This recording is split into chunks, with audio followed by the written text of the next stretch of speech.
আসসালামু আলাইকুম। জীবনে সবকিছুর অভাব হলো, কষ্টের হয় না কোনো অভাব। কারণ দেখেন, রাস্তার আশেপাশে অনেক ক্ষুদ্র শ্রমিক, তারা ভিক্ষা করে খায়। আসলে তাদের কষ্টটা, ভোগ করা যে কষ্টটা, তারা হয়তো বিকল্প বা বলতে পারে না, আমাদের বুঝতে পারে না, কিন্তু আসলেই তাদের বুকে অনেক কষ্ট আছে।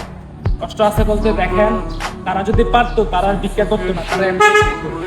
তো এখন তারা যদি পারতো, তারা আসলে কিন্তু ভিক্ষা করতো না, তারা এমনি খাইতো। আসলে তাদের যে সন্তানগুলা, তারা হয়েছে ওই থার্ড ক্লাস কোথাকার, কথা বুঝেন নাই। আর কি আর কম, যারা কষ্ট থেকে উঠে আসে, আপনি দেখেন যে যারা কষ্ট থেকে উঠে আসে, তারাই কিন্তু বড় হয়ে ভালো কিছু করছে, ভালো একটা মানুষ হয়েছে, ভালো একটা প্রতিষ্ঠিত বড় বড় লাইনে আছে। আসলে কষ্ট করতে হবে, জীবনে অনেক কষ্ট করতে হবে, এটাই বাস্তব। আর কষ্ট যারা করে তারা কখনো ইয়ে হয় না। আসলে অনেকেই ধোকা দেয়, বন্ধু বান্ধব, গার্লফ্রেন্ড, সবাই ধোকা দেয়, কিন্তু নিজের পরিশ্রম, কষ্টটা কখনোই ধোকা দেয় না। ইনশাল্লাহ সবাই আমাদের জন্য দোয়া করবেন। নেক্সট ভিডিওতে আবার দেখা হচ্ছে। আসসালামু আলাইকুম।